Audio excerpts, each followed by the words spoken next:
Hər kəs salam dostlar, mən Rəşad. Hal-hazırda bildiyiniz kimi Barselonadayam. Estoniyadan son dəfə köçmüşdüm bura. Son dəfə deyəndə üzərindən təxmini bir 4 aya yaxın keçib. Sentyabr ayının sonunda artıq Barselonadaydım. Hal-hazırda fevral ayıdır.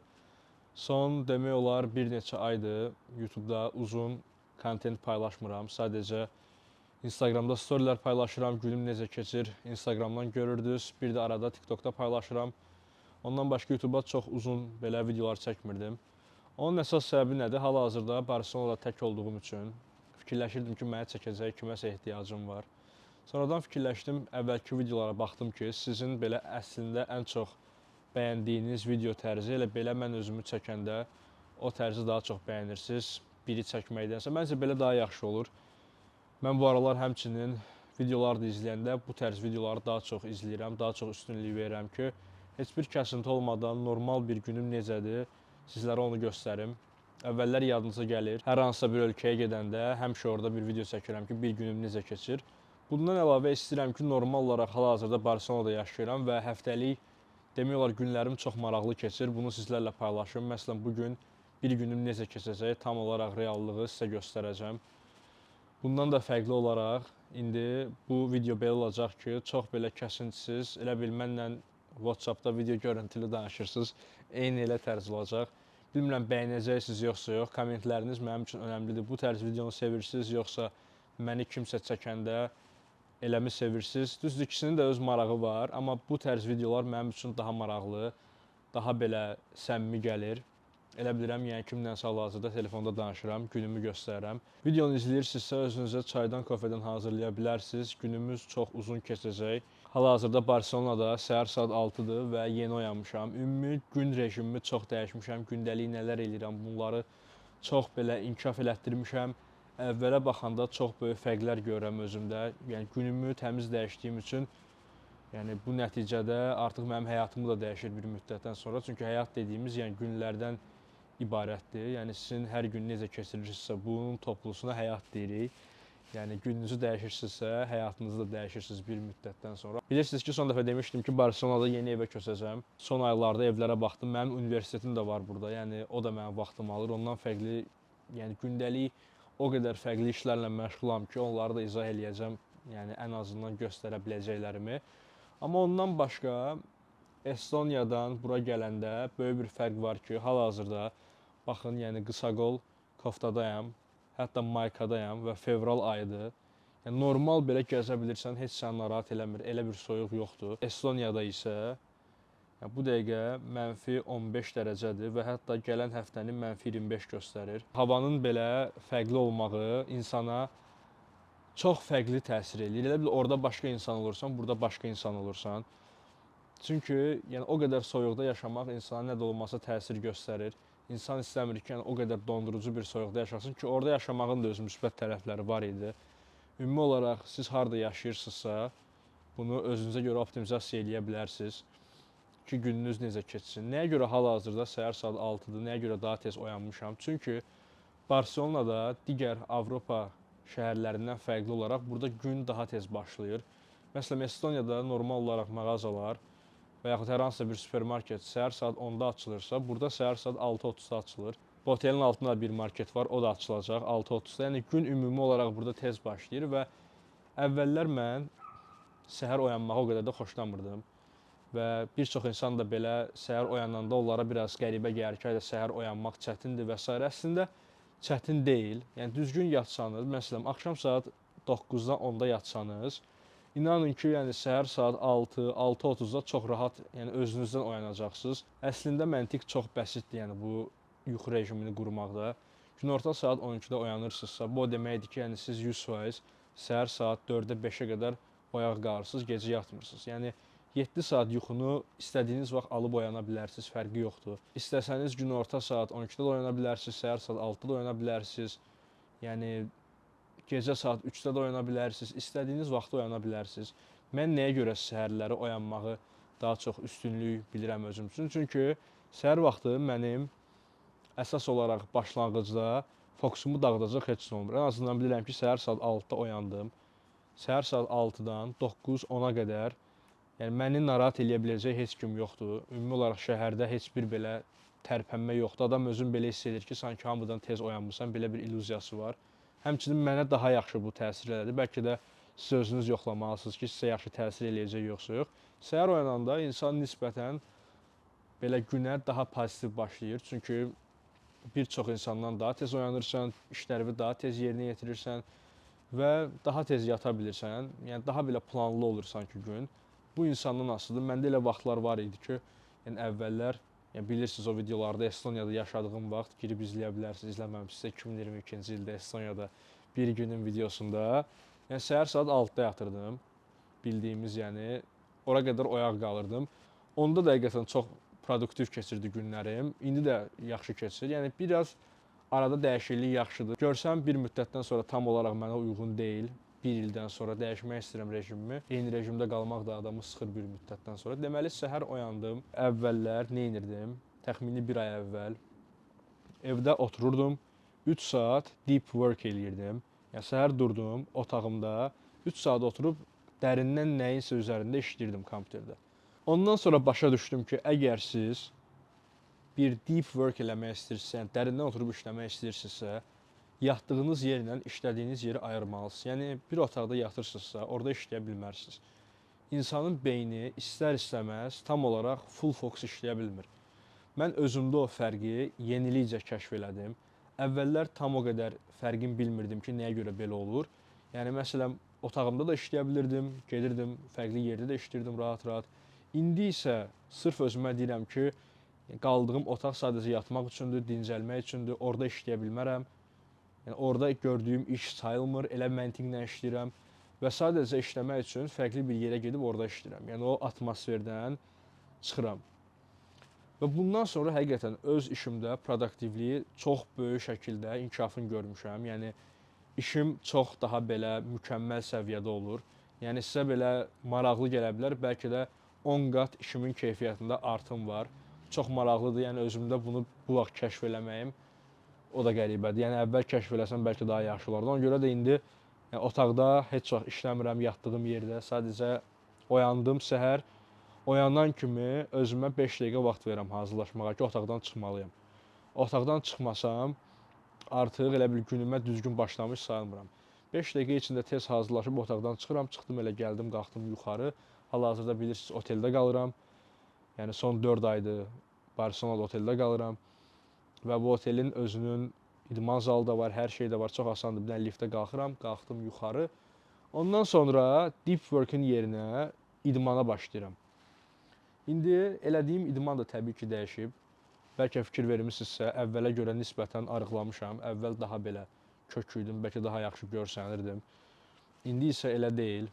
Daha bəlkə də əzələli görsənərdim və s. Onda fokus təmiz fərqli idi. İndi isə fokus mənim işimin keyfiyyətini daha çox artırmağa yönümlüdür.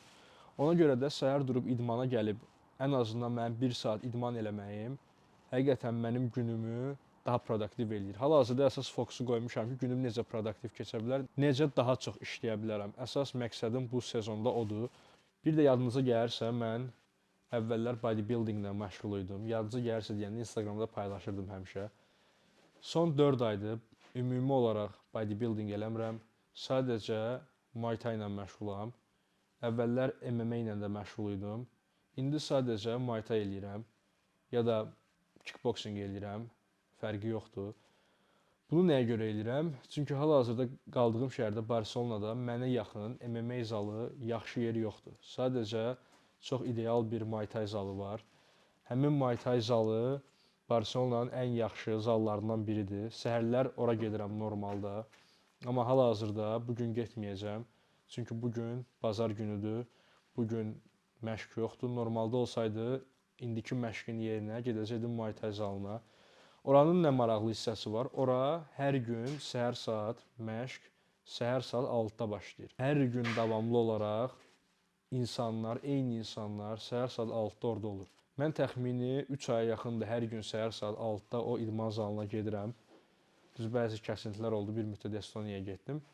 Hətta onunla bağlı e-mail də göndərmişdim sizə. Əgər arada belə məndən xüsusi e-maillər istəyirsinizsə, aşağıda e-mail list var, oradan qeydiyyatdan keçə bilərsiniz.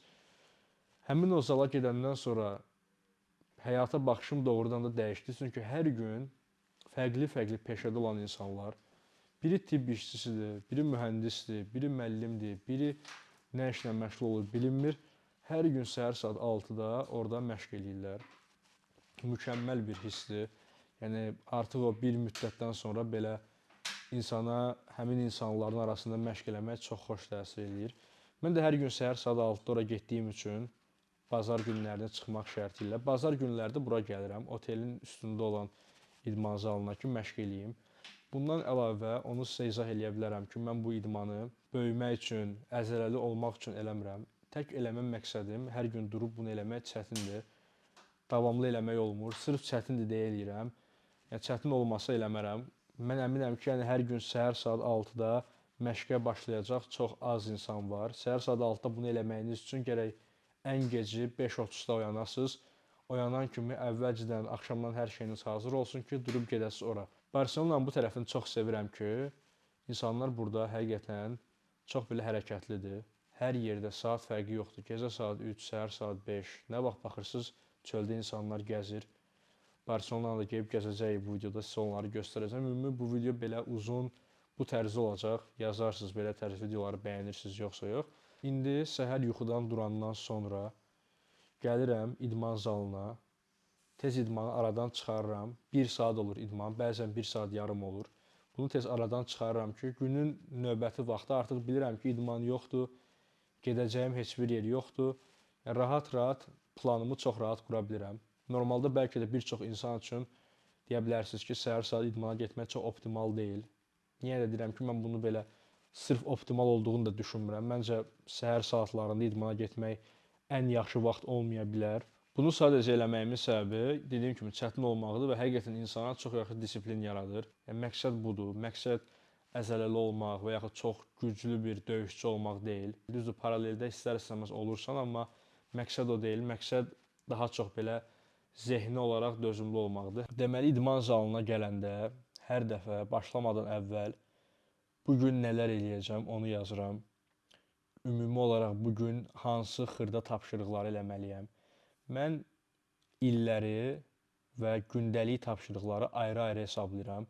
Məsələn, bu il 2026 üçün planlarım var. Onları fərqli Notion-da qeyd edirəm kompüterdə. Onlar ayrı, onlar əsas olaraq böyük hədəflərdir. Onunla da bağlı bir video çəkə bilərəm. İlləri və ayları necə planlayıram. Onlar böyük hədəflərdir. Gündəlik hədəflər isə fərqlidir ki, mən bu gün bunu bitirməliyəm, bunları eləməliyəm. Planlamanı necə edirəm gündəlik? Mənim belə dəftərim var. Bir videoda bir il əvvəl 2025-in başlanğıcında demişdim ki, 2025 üçün bir planner tutmuşam. Bu onun 2026 versiyasıdır. 2025-i bitirdik. Hər şeyi yazdım 2025-də və 2025-im doğrudan da mənim uğurlu keçdi. 2025-də hədəflər qoymuşdum. Bütün hədəflərimə çatdım. Həqiqətən elə bir hədəf olmadı. Gözləntimdən çox daha yaxşı keçdi, şükürlər olsun. Elə bir hədəf olmadı ki, yəni ona çata bilməyim.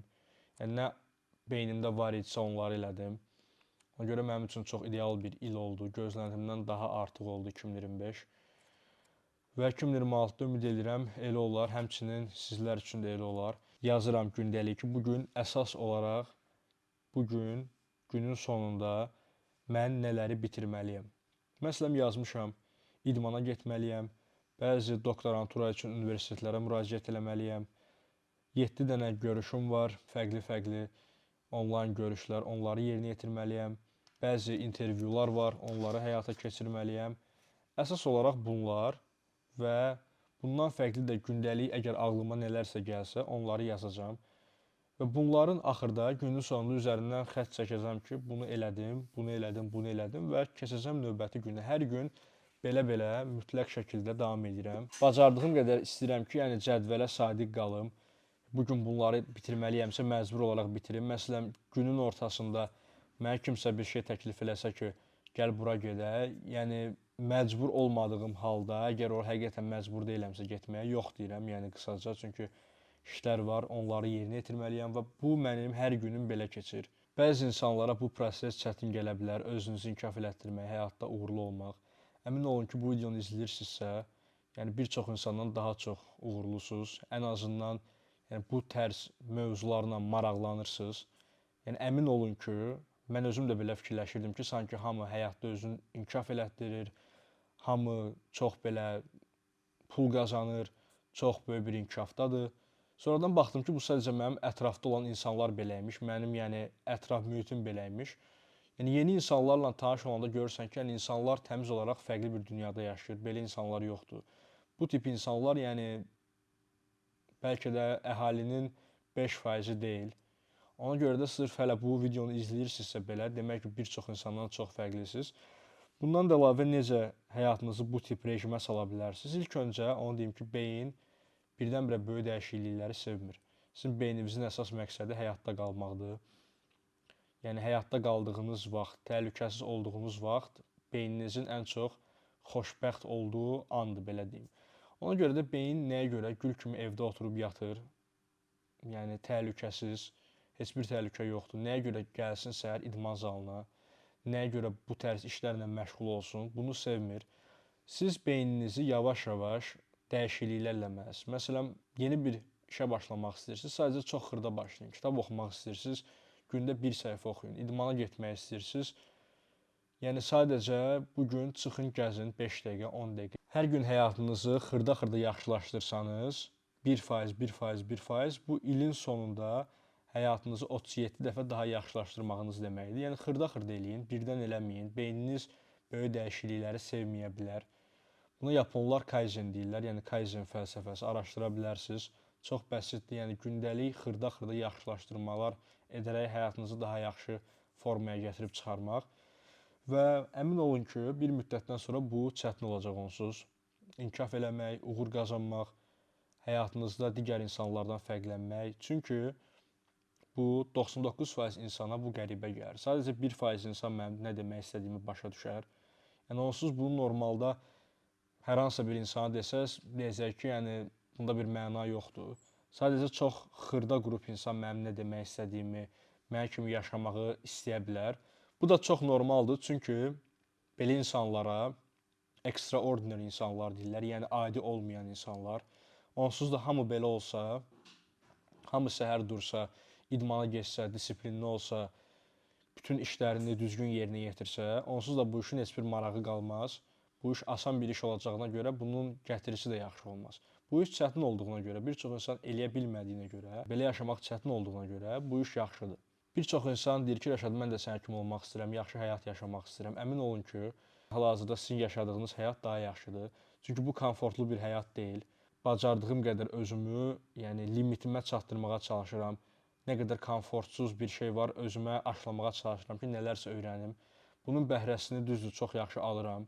Bir müddətdən sonra artıq sizin bədəniniz öyrəşdiyinə görə həqiqətən sizə çətin olmur. Yəni gündəlik normal necədir, elə də davam edirsiniz. Yəni böyük bir iş kimi gəlmir insana. Hal-hazırda siz yavaş-yavaş həyatınızı dəyişmək istəyirsinizsə, kiçik-kiçik addımlar eləyib başlaya bilərsiniz. Özünüzü digər insanlarla müqayisə eləməyin. Hamının öz hekayəsi var, öz hekayənizə baxın. Özünüzü sadəcə özünüzlə müqayisə eləyin. Bu çox önəmlidir. Yəni heç bir insanla həyatda, heç bir insanla özünüzü müqayisə eləməyin. Əsas da Azərbaycanda ailələr elədir ki, həmişə hər hansısa bir ailədə başqa bir insan biraz uğurlu olanda onu nümunə göstərir ki, bax gör o elədi, sən eləyə bilmədin. Yəni bu təmiz olaraq səhvdir. Hamı özünə görə yaşayır. Hamının özünün bir dəst xətti, özünün hekayəsi var. Özünüzü qətiyyən heç kimlə müqayisə eləməyin və əmin olun ki, əgər düzgün yoldasınızsa, uğurlu olmama ehtimalınız yoxdur. Yəni əvvəl-axır uğurlu olacaqsınız, əvvəl-axır istədiyiniz həyata nail olacaqsınız. Yəni bu uzun bir müddət çəkmir. Yəni qısa bir müddətdə, bir il ərzində həyatınızı sıfırdan yaza bilərsiniz. Yeni bir insana təmiz olaraq çevrilə bilərsiniz. Bunu deməklə bir yerdə indi idman eləyəcəm. İdmandan sonra isə görək günümüz necə keçəcək. Bu da mənim həmişə storylərdə paylaşdığım çantamdır. Bu çanta məndə bir 3-4 ildir var. Bunun içində önəmli əşyalarımı saxlayıram. Əsasən idmana aparıram və yaxud qısa bir səyahətə gedəndə bir-iki dənə əşyanı aparıram. Çox sevdiyim bir çantadır. Həqiqətən yeri fərqlidir məndə.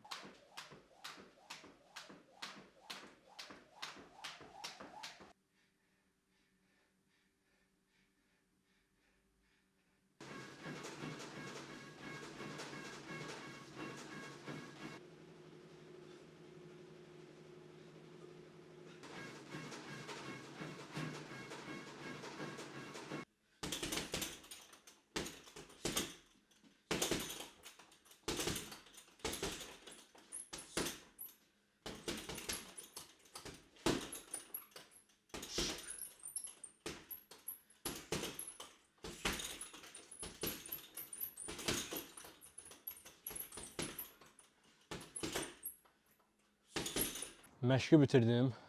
Qısa bir məşq oldu, 45 dəqiqə. Əslində intensiv oldu, yaxşıdır.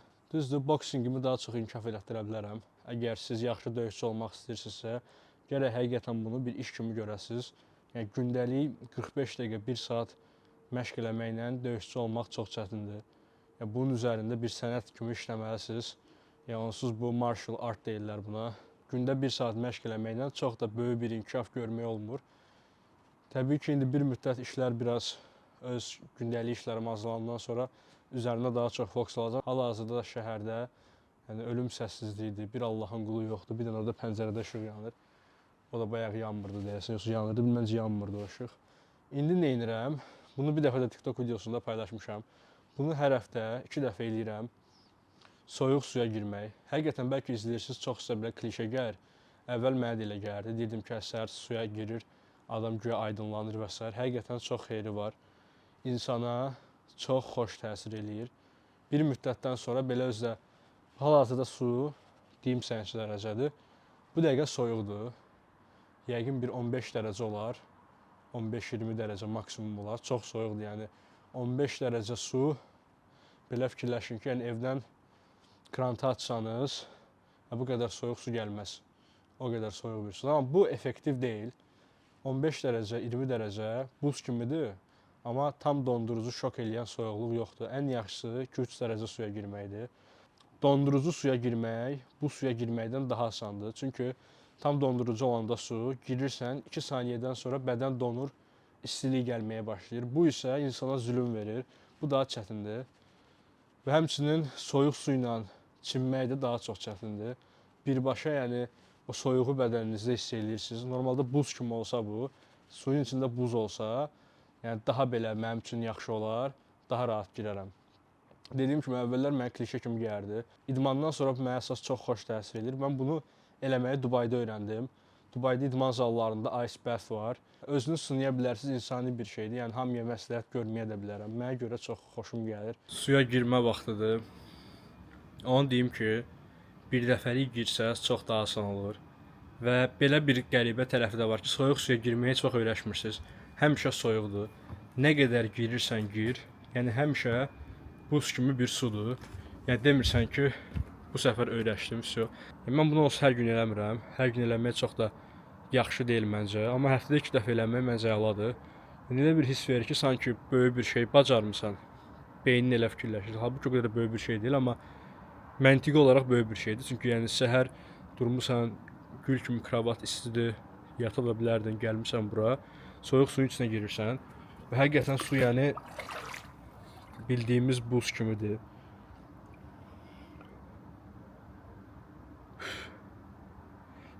Girən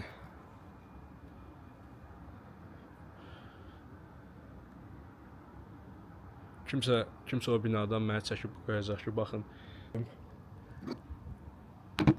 Belə qoyaq.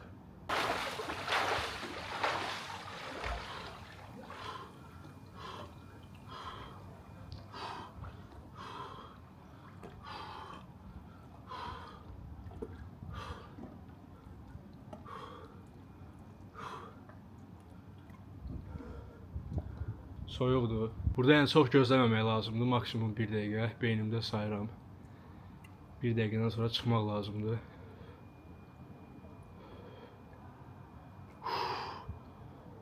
Hal-hazırda 30-cu saniyədə artıq soyuqdan bədən istiliyə keçir. Bu dəqiqə elə bir isti gəlir insana. Bu qədər sadə geyindim. Bu qədər sadə həm günə idmanla başladım, həm də soyuq suya girdim. Bir çoxunuz deyə bilərsiniz ki, soyuq suya girmək zərərlidir. Əmin olun ki, yəni 2 dəqiqə soyuq suda gözləmək, 1 dəqiqə soyuq suda gözləmək, yəni sizə heç bir zərər ola bilməz. Bunun həqiqətən xeyri var, yoxsa yoxdur, o biraz insandan asılıdır. Yəni, böyük bir xeyir gözləməyin, yəni həyatınız dəyişməyəcək soyuq suya girməklə təbii ki. Sadəcə insan həqiqətən biraz çətin olduğuna görə onu eləyəndən sonra elə bir digər işlər insana çox daha rahat gəlir. İndi gedək otağa. Gözəl otağım. Gedək otağa. Yəni onu da belə göstərmək istəmirəm sizə ki, soyuq suya girdim, həyatım dəyişdi və s. Həqiqətən heç bir əlaqəsi yoxdur. Dediyim kimi, yəni belə Bunu böyük bir iş kimi görməyin. Sadəcə maraqlıdır, yəni soyuq suya girirsiniz, çıxırsınız, bu qədər sadə. Gözünüzdə böyütməyin. Yəni eləyin, yoxlayın, baxın. Xeyri varsa eləyin, yoxdursa eləməyin. Biraz son vaxtlar trend halına gəlmişdi ki, nə bilim, soyuq suya girdim, həyatım dəyişdi və s. Bunu Dubayda eləmək çox yaxşı idi. Çünki Dubayda hava isti idi. Buz kimi suya girirdin. Çıxandan sonra isti idi deyə, yəni problem yox idi. Burada elədir ki, soyuqdan çıxırsan, hava da soyuqdur. Estoniyada yadınıza gəlirsə 2023-cü ildə soyuq suya girmişdim. 23-cü il idi, yoxsa 24-cü idi? Məncə 23-cü il idi. Soyuq suya girmişdim. Orada yaxşılıq o idi ki, buz kimi su idi. Amma çıxandan sonra saunaya girirsən, isinirsən. Burada sauna yox, bir şey yox, heç nə yox. Soyuq suya girirsən ki, amma bu suyun temperaturu dediyim kimi dondurucu deyil idi. Daha dondurucu olsaydı daha rahat olardı. İndi girək otağa, günün davamı necə keçir onu sizə izah edəcəm. Burada mənim otel otağımdır, bura girişdir, burada çalışma masamdır. Çox bir əşyam yoxdur, amma çox bir əşyaya da ehtiyacım yoxdur. Yəni əsas olaraq bunlar mənə bəs eləyir. Hər şeyim var, mənim ehtiyacım olan. It's really important to understand once we complete this process, we have to explicitly write everything on the Google Sheets so we can just download and send it to everybody that's on the call. So that's really important for everybody in the call that you should be monitoring. What we do is nose. As you can see, the nose is important. The nose. İndi isə qalxacağım, yuxarıda kofe içəcəm. Otelin yuxarısında bir restoran var, orada kofe içəcəm. Gedəcəyik, bugün bir neçə dənə ev var, ona baxacağıq. Uzaqda Barselonadan köçmək istəyirəm, yaxında olan şəhərlərə. Yaxın deyəndə bir 120-130 kilometr uzaqda yerlərdir. Bir neçə dənə ev var, ona baxacağım. Bir dənə ev var, orayla danışmışam, sahibi Estondur. Gedib orada bəzi əşyalarımı da orada da aparmışam artıq. Gedib o evdə qalacağım bugün. Əsas olaraq düşüncəm odur ki, Barselonadan biraz uzağa köçmək istəyirəm. Barselona mənə çox səs-küylü gəlir hal-hazırda. Bilmirəm doğru qərar olacaq yoxsa yox, amma hal-hazırda düşüncəm elədir. Yavaş-yavaş hazırlaşım, qalxaq yuxarı. Hal-hazırda olduğum yer Badalona şəhəri ilə Barselona şəhərinin tam ortasındadır. Barselonanın kənarında qalıram. Belə düz dənizin qırağıdır. Burada dənizi görürsünüz. Çox yaxşı bir yerdir. Gəlin sizə mənzərəni də göstərim. Mənzərəsi belədir. Burada dağlar var. Mənim oxuduğum universitet tam olaraq oradadır. O dağ tərəfdə. Bu tərəfdə dəniz var. Belə də burada havuz var. Onsuz Barselonanın, İspaniyanın hər tərəfində havuz görə bilirsiniz. Hər evlərdə var. İndi özümə kofe sifariş eləmişəm. Gəlib təbii ki, kofe içəcəyik. İndi bir gündə Barselonada nə edirəm? 22 yaşlı bir Barselonada oxuyan tələbə kimi deyim, YouTuber kimi deyim, özümü necə adlandırım, kiber təhlükəsizlik mühəndisi mi deyim, nə deyim, yəni Rəşadın bir günü. Bir də hər dəfə yeni bir ölkəyə köçəndə, hal-hazırda mən burada yəni tək yaşayıram, heç kim yoxdur. Dostum məndən gəlmişdi, o da getdi. Yəni tək olduğum üçün heç kim yoxdur, yəni videonuzu çəkəcək biri də yoxdur. Yəni əsasında xaricdə yaşayırsınızsa, ölkələri ziyarət edirsinizsə və video çəkirsinizsə, ən yaxşısı elə öz videonuzu özünüz çəkməyinizdir. Çünki yəni bir yerdə yaşamırsınız deyə, yəni heç kimi tapa bilmirsiniz dəqiq olaraq ki, videonuzu çəksin. Çoxdan da video çəkmirdim. 2 ay olar məncə YouTube videosu çəkmədiyim və həqiqətən çox darıxmışam vloqlar üçün. Əsasında mənim ən sevdiyim belə yəni özüm çəkəndə daha məncə yaxşı olur, daha səmimi olur. Yəni istədiklərimi daha rahat-rahat danışırsan. Elə bil yəni qabağında kimsə var, onunla danışırsan. Mən qara kofeni çox xoşlayıram. Qara kofe çox yaxşıdır. Bunun içinə çox az bal töksəniz, həqiqətən çox yaxşı olur. Kofeni içdim, indi isə düşürəm parkingə. Bura 17-ci mərtəbədə idi. Ona görə mənzərəsi bu qədər çox yaxşı idi. Yəni bu qədər yaxşı mənzərəli başqa bir yer görməmişəm mən Barselonada. Yəni çox ideal bir mənzərəsi var. Digər mənzərələr necədir? Tam olaraq Barselonanın ortasındadır deyə. Barselonanı görmürsünüz. Bura Barselonanın biraz kənarında yerləşir deyə. Barselonada olan bütün əsas hər binanı görə bilirsiniz. Yəni məşhur binalar var, hamısını görürsünüz. Ona görə yaxşıdır buranın mənzərəsi. Mənə Barselonada deyirdilər ki, maşını həmişə parkingdə saxla, çünki təhlükəli bir şəhərdir. Maşının şüşəsini sındırırlar. Ona görə mən də fikirləşdim ki, bağlı parkingdə saxlayım.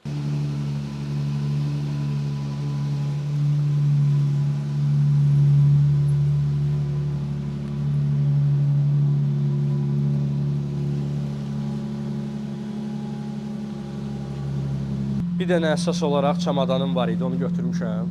Onu aparıb qoymuşam evə. Bir də son əşyalarım da bulardır hal-hazırda. Bir dənə çantamdır, bir dənə də çantam, bir dənə də belə bir itim var. Bunu bilmirəm, bilirsiniz yoxsa yox. Bunu çox az adam bilər. Bunu da aldım Estoniyadan ki, yolda ehtiyac olar və yaxud Barselonada təhlükəli ərazilərdə saxlayanda güya rolu bağlayır ki, maşını oğurlamasınlar. Bu da məncə ehtiyac olası bir şey deyil. Mən düşünmürəm ki, Avropada kimisə maşını oğurlayarlar. Oğurlasalar da ki, oğurlayacaqlar. Məncə onu fikirləşirdim ki, bəlkə Barselonada parking tapa bilməsəm, belə təhlükəli bir ərazidə saxlasam, işlədərəm. Yəni bağlı parkingdəyəm, heç açmadım onu. Belə də hər yerdə də saxlayanda elə bir küçə görmədim ki, Barselonadakı çox belə təhlükəli görsənsiniz. Ümumi Avropada çox az bir yer olar ki, sizin maşınınızı həqiqətən oğurlasınlar. Yəni çox az bir ehtimaldır. Ona görə ehtiyac duymadım. Gələndə mənə çox tövsiyə eləmişdilər. Belə ki, yəni çox təhlükəlidir Barselona. Ki mən də əvvəl də elə bilirdim. Barselona təhlükəli bilirdim. Amma həqiqətən təhlükəli bir yer deyil. Yəni Estoniya qədər təhlükəsiz də deyil. Amma Estoniyadan demək olar aşağı yuxarı eynidir. Çox bir fərqi də yoxdur. Mən belə bir təhlükə hiss eləmədim burada. Çox uzun danışmağa da ehtiyac yoxdur. Gedəcəyimiz yerə də çata bilməyəcəyik. Təcili olaraq gedək.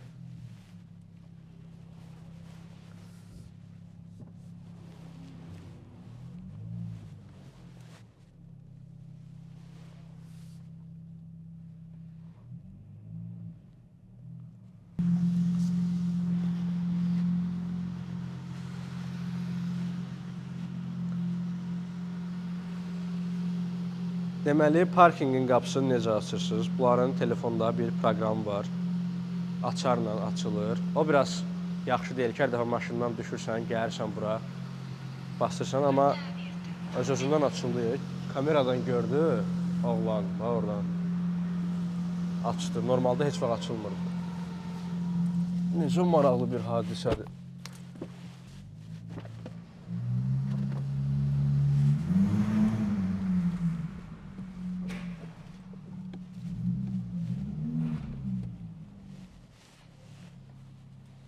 İndiyə kimi bəlkə də oradan bir 500 dəfə çıxmışam. Heç vaxt qapı öz-özündən açılmayıb. Yəni öz-özündən açılmağı çox əla oldu. İndi gedəcəyimiz yer Larokan kəndidir. Bura bir dəfə də getmişik. Görəndə yəqin ki tanıyacaqsa, keçən İspaniya videosunu izləmişsinizsə. Oranın yaxşılığı nədir? Orada bütün mağazalar var. Nəsə paltar almaq istəyirsə. Mən normalda heç vaxt fiziki bir yerə gedib paltar almaram. Həmişə onlayn alış-veriş eləməyə daha çox xoşlayıram. Çünki gedib orada bir baxmaq həqiqətən elə ürəyimi çox sıxır mənim. Ürəyim hədsiz sıxılır orada paltarlara baxanda. Yolumuzun üzərində deyə gedib baxmaq istəyirəm. Həm də bəlkə maraqlı nələrsə tapmaq olar. Barselonanın belə bir problemi də var ki, parkinqləri çox balacadır hər yerdə.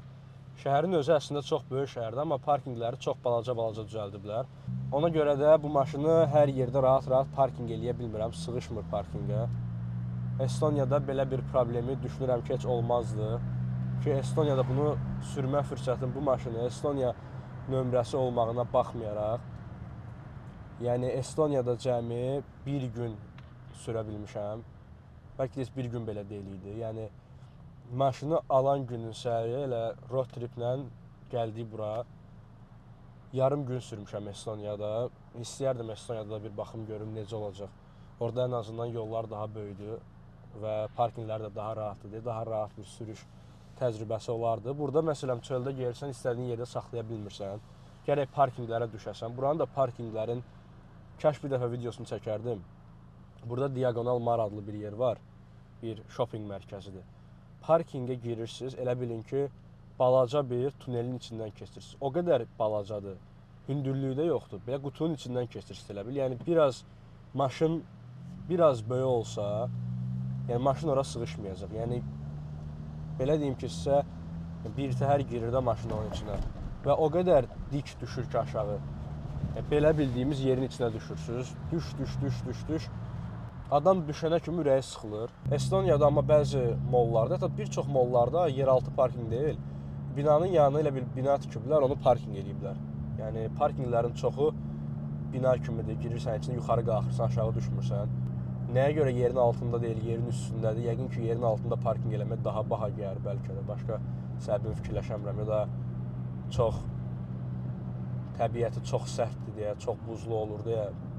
Onun dəqiq səbəbini bilə bilmirəm, amma hal-hazırda bir onu bilirəm ki, yəni İspaniyada, Barselona şəhərində hava möhtəşəmdir.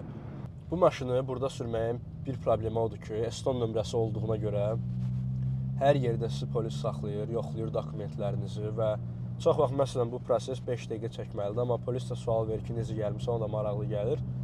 Mən də uzun-uzun danışdığım üçün hər dəfə polis saxlayanda 20 dəqiqə polislə danışıram ki, gəldi, Estoniya belə idi, elə idi.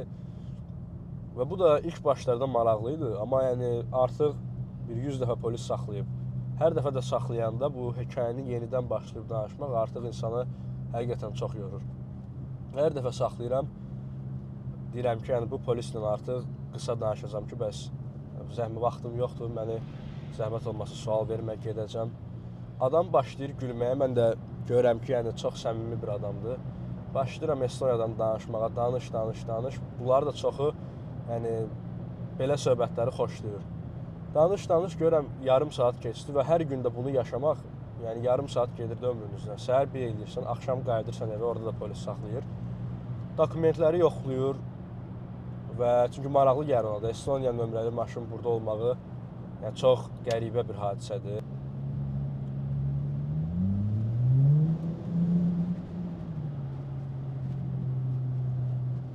Barselonada uzun müddətli yaşamaq istəyirsinizsə, mütləq bir dənə də balaca maşınınız olmalıdır, çox balaca.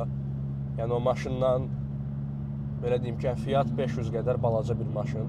Burada böyük maşınlar, baxsanız məsələn, yəni böyük maşınlar görə bilirsiniz, normal, yəni ölçüdə maşınlar. Sizə əminliklə deyim ki, girin parkinqlərə, qapalı parkinqlərə, bunların heç birini görə bilməyəcəksiniz. Bu maşınların çoxu harada saxlayır, bilmirəm. Yəni burada hətta normal ölçülü maşınlar belə parkinqə girmir. Yəni şəhəri əsaslı qapalı parkinqləri, şəhərin içindəkiləri elə hazırlayıblar ki, çox balaca maşınlar üçündür. Mən düşünürəm ki, bunların çoxu sadəcə qıraq şəhərdə yaşayan insanlardır. Barselonanın içində yaşayan insanlar yəni maşın sürmür, sadəcə velosipedlə. Onu da deyim ki, buradakı velosiped yolları o qədər idealdır ki, yəni insanın həqiqətən velosiped sürməyə gəlir ki, yollar belə bu qədər ideal olmasın. Hara getmək istəyirsiniz, gedə bilirsiniz velosipedlə. Google Maps-i belə açanda velosiped üçün yolların ayrıca xəritəsini göstərir sizə ki, haradan gedə bilirsiniz. Başa taxılan kamera olsa çox əla olardı yolu çəkmək üçün. Kamera ilə gedə-gedə çəkmək yəni dünyanın ən çətin bir şeydir.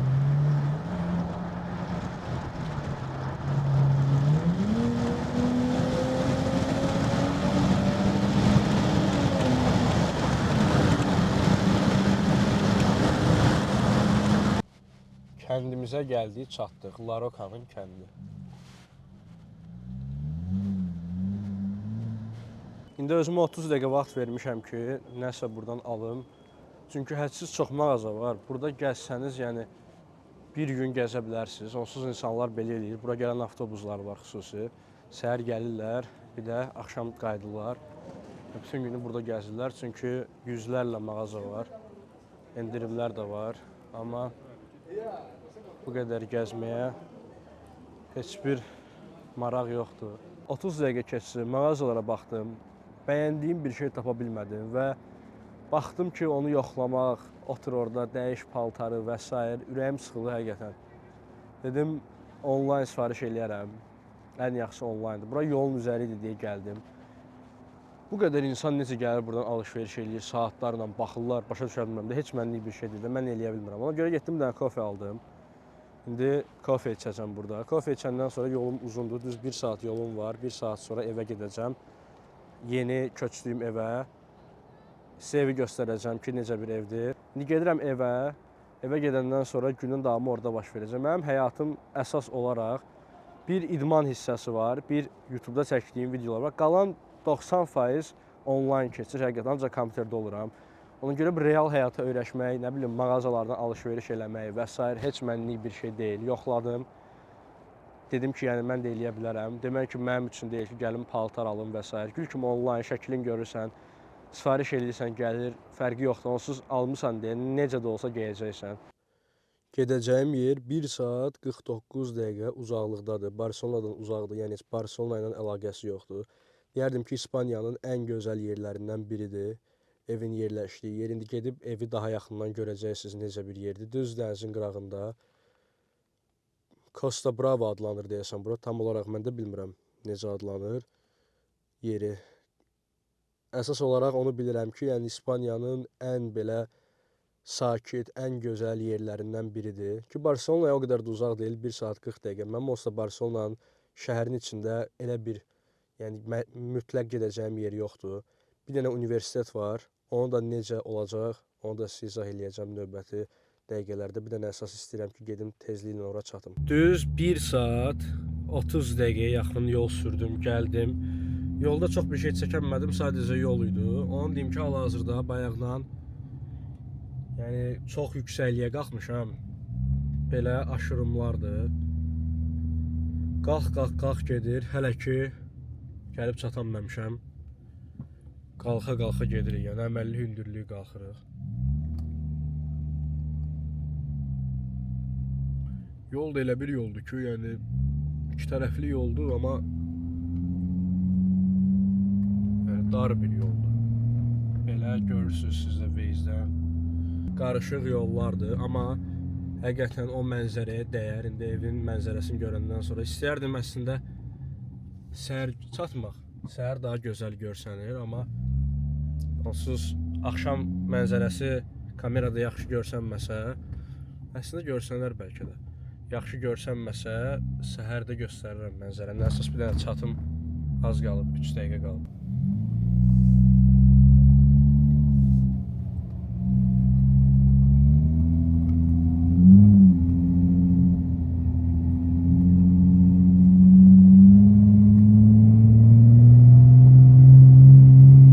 Deməli, dünən sizə evi göstərməliydim.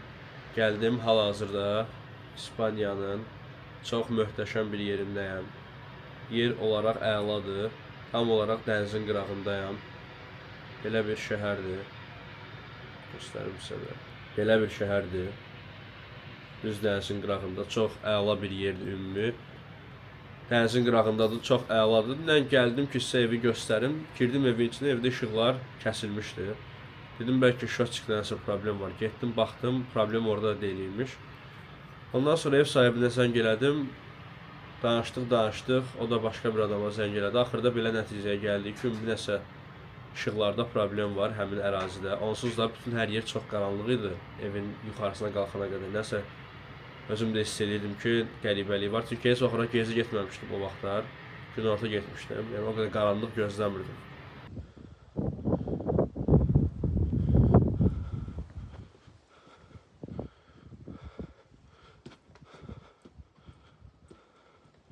Nəsə, ondan sonra isə dedim, nə edeyim? Dedi, yəni orada qala bilməyəcəksən. İstilik yoxdur çünki.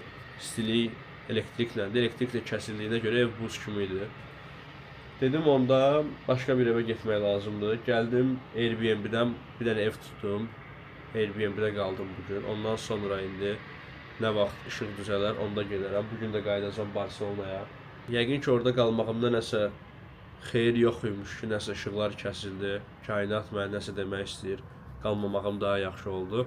Onun növbəti vlogda və yaxud Instagramda paylaşaram ora gedəsi olsam ki, onu da deyim ki, bu ərazidə evlərin qiyməti çox bahadır.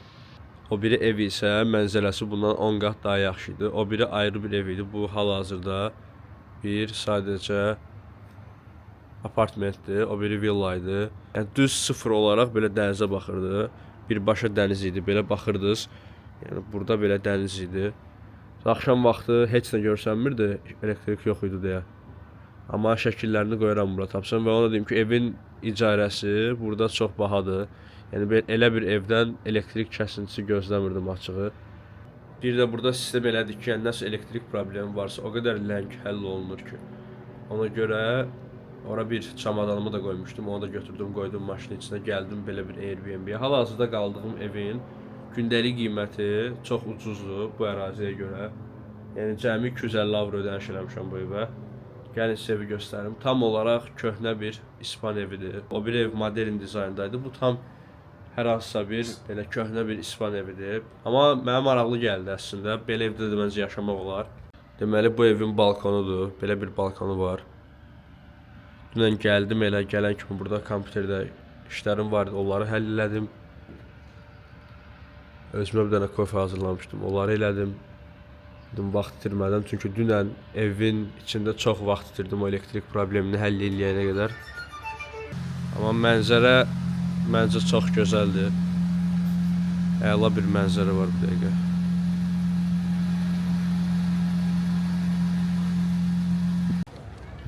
Gəldim, Barselonaya çatdım. Yolda çox bir şey çəkə bilmədim. Elə gəldim, girdim otelə. Maşını park elədim, çıxdım. Hal-hazırda niyə bu qədər hava istidir fevral ayında? Çox maraqlıdır. Düzdür, insanlar qalın paltarla gəzirlər. Yəqin bunlar turistlər. Amma hava həqiqətən çox istidir. Yəni heç belə üstdən nəsə geyilməli bir hava yoxdur ki, insanlar dənizdə üzür. Qabaqda göstərərik. Ya da göstərim bəlkə bu. Buradan göstərim sizə. Üzənlər də var. Belə sadəcə günəşlənənlər də var.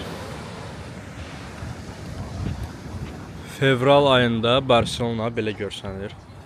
Baxın orada bir-iki nəfər var üzür. Ki belə də yəni çox isti görsənir hal-hazırda. Yəqin su çox soyuq olar, amma mən əminəm ki, hələ bura Barselona deyil. Barselona biraz oradadır, o biri tərəfdəki dənizin qırağı. Orada daha çox insan olur. Orada daha çox insan üzəcək 100%. Yəni Avropada olan bir şəhərin fevral ayında bu qədər isti olmağı inanılmaz dərəcədə mükəmməl bir şeydir. Yəni cəmi bir dənə İspaniya ilə Portuqaliyadır ki, Avropada isti olur. Qalan heç bir ölkə Avropada ki, bu qədər isti olmur. Və burada Barselona o qədər belə əyləncəli, o qədər hərəkətli şəhərdir ki, yəni hər şey görə bilirsiniz də burada. Hər gün yeni nəsə festival, nəsə əyləncəli bir şey var. Baxın, məsələn, insanlar qaçır. Burada insanlar skateboard sürür və bir çox insan var. Nəsə deyəsən güclü bir şeydir. Orada ambulans da var. Kimsə yaralansa gəlsin, pramaya aparsın. Yəni insanlar qaçır, velosiped sürür. Çox aktiv şəhərdir. Yəni həqiqətən Barselonada insan sıxıla bilmir. Nə qədər də sıxılsanız, bir dənə çıxırsınız, dənizin qırağında gəzirsiniz ki, mən gələndən bura, yəni sentyabr ayından bəridir. Yəni hər gün çox günəşlidir. Sadəcə bir neçə belə həftə oldu ki, yağış yağdı, 2 həftə oldu.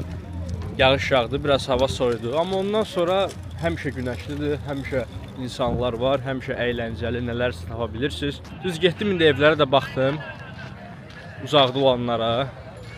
İspaniyanın əslində uzağına köçmək istirdim, az olan yerə köçmək istirdim. Amma indi baxandan sonra ilk dəfədir bir gecə qaldım orada. Qalmamışdım heç vaxt elə uzaqda, həmişə Barselonada qalardım. Qalandan sonra fikir verdim ki, yəni o qədər sakitçilikdə yaşamaq əsaslı İspaniyada məncə yaxşı bir ideya deyil. Ona görə elə Barselona ətrafında ev tapıb köçəcəm və yaxud köçməsəm də elə eyni oteldə qalmağa davam eləyəcəm. Çünki otelin yerləşdiyi yer çox idealdır. Düz dənizin qırağında insanlar var, aktivlik var. İnsan biraz sıxılan kimi çıxır çöldə, gəzir, fərqli hadisələr yaşanır, insanın da oradan da xoşuna gəlir. Fikirləşirəm ki, məncə uzaqda bir yerə gedib köçüb tək yaşamaq İspaniya üçün biraz problemlidir. Əsas elə böyük bir evdə yaşamaq problemlidir. Çünki yəni evin içində adam itib batacaq, heç kim yoxdur. Heç olmasa əlavə 2-3 nəfərlə köçsəydim, yəni cəmi 3 nəfər olsaydıq, deyərdim ki, orada yaşamağa dəyər. Çünki ev həddindən artıq çox böyükdür. Düzdürsə gecə vaxtı göstərənmədim, işıqlar kəsilmişdir deyə. Amma şəkillərdən belə qoyaram bura. Yəni çox böyük bir ev idi. Orada tək yaşamaq məncə çox yaxşı bir ideya deyil. Bir aydan sonra insanın ürəyi sıxılar. Həmin o evə məncə 3 aylıq köçsəm, yay vaxtında daha yaxşı olar mənim üçün indidən köçməkdənsə. Onsuz da Estoniyada 5 ildir. Yəni insan görmədən elə yaşamışam. Yəni çox belə pasiv bir şəhər idi Tallinn. Voleybol oynayan insanları siz Estoniyada sadəcə iyun-iyul ayında görə bilərsiniz. O vaxt yəni dənizin qırağına gəlməyə bir fürsət yaranır. Elə eyni bu temperaturda olur. Yay vaxtında Estoniyada eyni bu temperaturdur. Əsas da bu videonu çəkəndən sonra, burada belə gəzəndən sonra fikirləşdim ki, ümumən bir müddət burada qalsam mənim üçün daha yaxşıdır. Mayda, iyunda qərar verərəm ki, hara gedə bilərəm. Mənim idman zalım da bura yaxın yerləşirdi. Köçəcəm deyə dedim gəlməyəcəm artıq, amma belə görəm təzədən getməliyəm. Çünki köçmək fikrindən daşındım. Burada qaçırdıq biz də hər səhər. Instagramda storylər paylaşırdım arada. Heç vaxt mənim marağım olmadı ki, həyatda nə vaxtsa dənizə gəlim, üzüm və yaxud gəlim voleybol oynayım dənizin qırağında. Qaçmağı xoşlayıram, amma dənizdə üzməkdir, voleybol oynamaqdır. Mənə heç vaxt maraqlı gəlmədi. Yəni həsəd aparırdım o insanlara, deyirlər ki, gedək dənizə, nə bilim, gedək havuzda üzək. Yəni heç vaxt marağım da olmayıb. Məcburən dostlarım dənizə girib deyə dənizə girmişəm. Qalan mənə heç maraqlı deyil. Bir insan necə olur ki, bu qədər yəni üzməyə görə maraq göstərsin ki, yəni mütləq dənizə gedim üzüm, mütləq üzməliyəm. Sezon açılsaydı da getsəydi. Məndə heç sıfır. Baxın, burada belə yaxtalar var. Bu yaxtaların qiyməti o qədər də baha deyil. Bir neçə dənəsinə baxmışdım. Yəni belə çox uyğun qiymətə yaxta almaq olur. 25-30 min dollara yaxtalar var. Yəni çox xırda yaxtalardır, amma pis də deyirlər. Yəni o qiymətə nə olmalıdır başqa? Yəni çox adamın belə ağlından keçir ki, görsün yaxta alsın. Əsas bu yaxtanın problemi saxlama yeridir. Saxlamağı baha olur, parkingi. Burada parkingi də ucuzdur. Görün onsuz nə qədər yaxta var. Bir dənə yaxta almaq istəyirəm. Nəyə görə də yox. Məncə maraqlı bir hobidir. Alırsan, görürsən, parkingi də ucuzdur. Nə vaxt istəyirsən gəl özün üçün 1-2 kuru vur. Gəz. Düzü bunu eləmək üçün gələk burada, yəni tək eləməyəsən də bunu. Çoxlu tanışların olsun və s. Tək də eləmək olar, amma tək məncə o qədər də yaxşı bir fikir deyil. Estoniyadan sonra burada hər şey mənə çox ucuz gəlir. Yəni Estoniyada qiymətlər hədsiz baha idi. Deməli, dedim ki, balıq sifariş eləyim. Çünki yəni nəyə görə də burada balıq yeməyim? Balıq restoranıdır bura əsas olaraq. Belə bir balıq dedim. Dedi, yaxşı balıqdır bu. Ondan sonra buradan bunların belə ispanların çörəkləri var. Fərqli onlardan dedim. Bu gördüyünüz kartofdan dedim. İçməyə də ki, sangria dedim. Bir dənə sangria içəcəm. Burada hamı içir. Düzdür, bunlar spirtli içirlər. Mən spirtsizin dedim. Normal bir sangria. Yeməyimiz xırda gəlir. Hava da biraz soyudu, yüngülvari. Deməli, katalanların belə pomidorlu çörəyi var. Mən bunu çox xoşlayıram. Belə bir çörəkdir. Çox sadədir. Üzərində pomidordur, yağdır. Çox qızardılmış çörəkdir.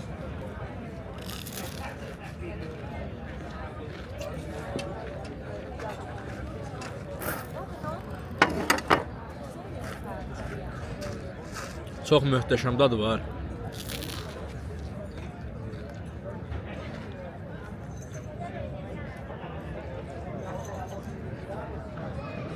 Bir də belə bir sangria var.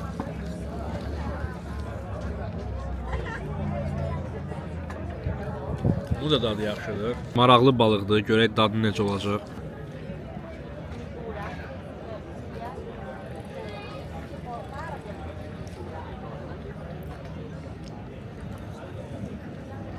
Əladır, yemək olar. Bir də çörək yeyək.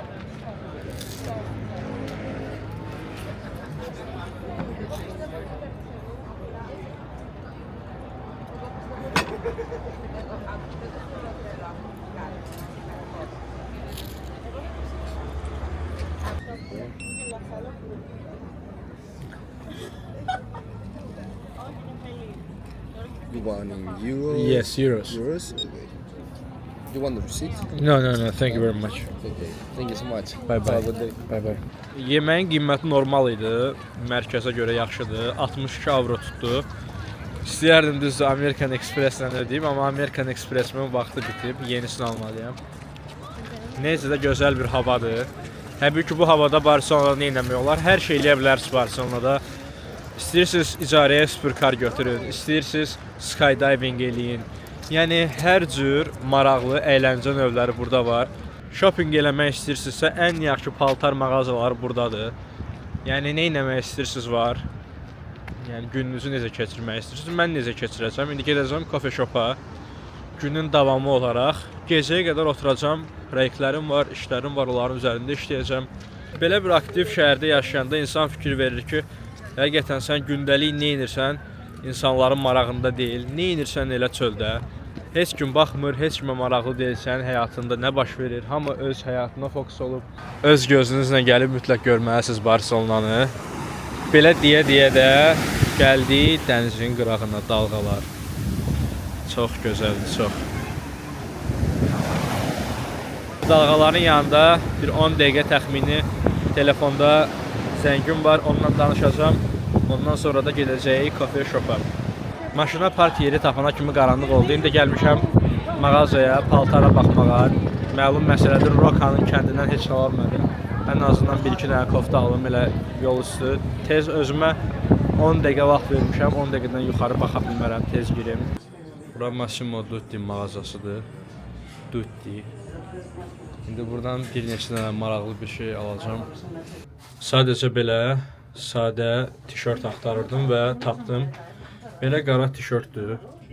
Bunun 2 dənə də rəngini götürdüm. Biri bu rəng, biri də bu rəng. Eynidir. Biri 45 avroyadır. Məncə yaxşı qiymətdir. Bu rəngi də məncə yaxşıdır. Pis deyil. Geymək olar. Creo que esto va a ser de hecho. Bueno, menos exacto. Thank you very much. 135 avro da belə getdi. Mən bu mağazanı bəyənirəm, pis deyil. Məhsulları çox sadədir belə. Arada sadə məhsul almaq istəyəndə getməyə yaxşıdır. Gedirəm Starbucks-a bir dənə kofe içim. Normalda mən Starbucks-ı heç sevmərəm. Yəni çox mənasız yer kimi gəlir mənə, amma kofesinin dadı yaxşıdır. Əsas amerikanosunun dadı yaxşıdır. Yəni deyir igidi öldür haqqını yemə. İngiltərə videosunda da Starbucks-da oturmuşdum, heç yaxşı sözlər deməmişdim, amma baxırsan ki, yəni pis yer də deyil. Ya da ki, bunların öz yerli mağazaları var, yerli kofe shoplar. Orada da kofe deyirsən, balaca espresso verir, amerikano vermir. Gərək 20 dənə espresso içim ki, mən orada otura-otura 1-2 saat. İndi Starbucks-a doğru girək. Bəzi doktoranturaya müraciətlər var, onları eləyəcəm.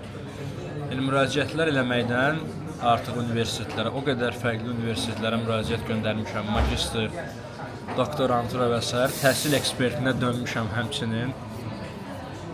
Elə də sizə kofeni göstərim.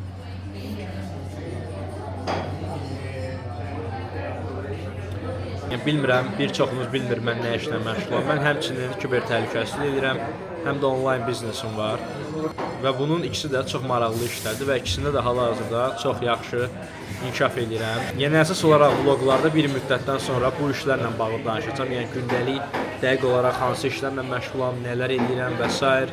Yəni eyni hissə göstərəcəm, yəni kompüterimdə nələr gedir, kimlərlə danışıram, kimlə necə danışıram, mitinqlər və s. Onların hamısını göstərmək istəyirəm. Hal-hazırda elədir ki, hər şeyi göstərmirəm. Sadəcə əsas günümün maraqlı hissələrini göstərirəm. Elə hissələr var ki, maraqsızdır, amma sizə çox fayda qata bilər. Yəni 2026-da hal-hazırda görə biləcəyiniz çox fərqli işlər var. Həqiqətən yəni internet çox əla bir şeydir. İnternetin olmağı, yəni istənilən yerdən işinizi görə bilirsiniz. Yəni bu keçmişdə belə bir şey yox idi. Bundan faydalanmalısınız. Dünyamız dəyişir. Mənim kanalımda əsas olaraq əyləncə kontentidir, amma onu deyim ki, sizə elə insanlarla danışıram, bizneslə məşğul olanlar, ənənəvi biznes eləyirlər. Onların həyatlarına baxıram, nə qədər aylıq qazanc əldə edirlər, illik qazanc əldə edirlər, ona baxıram. Bir də özümlə müqayisə edirəm. Ondan sonra görürəm ki, yəni onlayn dünya çox fərqlidir.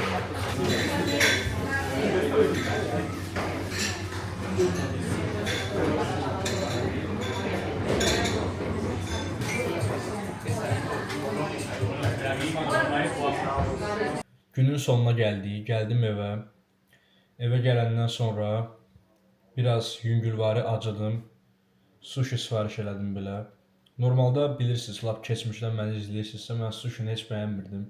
Həqiqətən mənim əvvəl problemim yaxşı sushi yeməməyim idi. Yəni həqiqətən yaxşı sushi çox dadlı olur belə. Tam yemək kimi yox, sadəcə yüngülvari nəsə bir iş görəndə yeməyə məncə maraqlıdır. Sushilərlə baxışıram, mənə deyirlər ki, Rəşad ye məni, amma hal-hazırda gözləyim, çünki video çəkirəm, playqəsi yeyə bilmərəm. İndi nə edirəm deyə soruşsanız axşam vaxtı. Axşam vaxtı mən əsas olaraq səhərə günə başlamaq üçün yaxşı. Gündəlik nələr istifadə eləyirdimsə, məsələn, mənim fərqli telefonlarım var.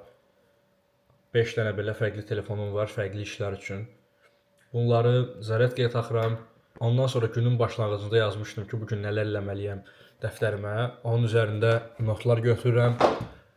Bu dəftərdəki elədim, eləmədim, eləmədimsə nəyə görə eləyə bilmədim və yaxud bunu sabah eləyə bilərəmmi, səbəbləri və s. qısaca 5-10 dəqiqə onu yazıram. Ondan sonra kitab oxuyacağam. Bu bəzən saatlarla oxuyuram. Bəzən isə bir 5-10 dəqiqə oxuyuram. Gündən asılıdır, amma çalışıram ki, ən azından hər gün, yəni bir səhifə belə olsa belə oxuyum. Az-az oxuyanda da, yəni böyük bir inkişaf görürəm özümdə. Bəzən olur çox, bəzən az oxuyuram. Ondan sonra isə Instagramdan sizin yazdığınız mesajlara baxıram. Sosial şəbəkələrdə mənə nə yazmısınız günün sonunda. Bunu da kompüterdən baxıram. Instagrama daxil olub orada baxacam. Nələr yazmısınız günü elə sonlandıracam. Bundan da əlavə mənim əsas gün ərzində işlətdiyim telefonda bacardığım qədər screen time-ımı azaldıram ki, telefondan az istifadə edeyim. Nəsə bir işim varsa bunu kompüterdə görməyə daha çox üstünlük verirəm. Çünki telefonda görəndə həmin işi bir də görürsən ki, başın qarışır, fərqli bir işlə məşğulsan, saatlar keçir. Məsələn, bir dənə mesaj yazacaqsan, əlin sürüşür, dəyir Instagrama, scroll edirsən, görürsən ki, 15-20 dəqiqə scroll eləmirsən, vaxt getdi. Ona görə də gün ərzində mən telefonu belə istifadə edirəm. Proqramları seçirsiniz, ondan başqa heç nəyə girmir. Belə 5 dənə proqram qoyursunuz, məsələn, sadəcə onlara girə bilirsiniz. Yəni baxsanız heç nə yoxdur bu dəqiqə telefonda mənim girə biləcəyim. Yəni açmışam telefonu, heç nəyə girə bilmirəm. Heç bir sosial şəbəkə yoxdur. Əsas olaraq kompüterdə mən nə işlə məşğulam, gündəlik onları tam olaraq göstərə bilmirəm. Nə vaxt olacaq ki, onları da göstərə biləcəm.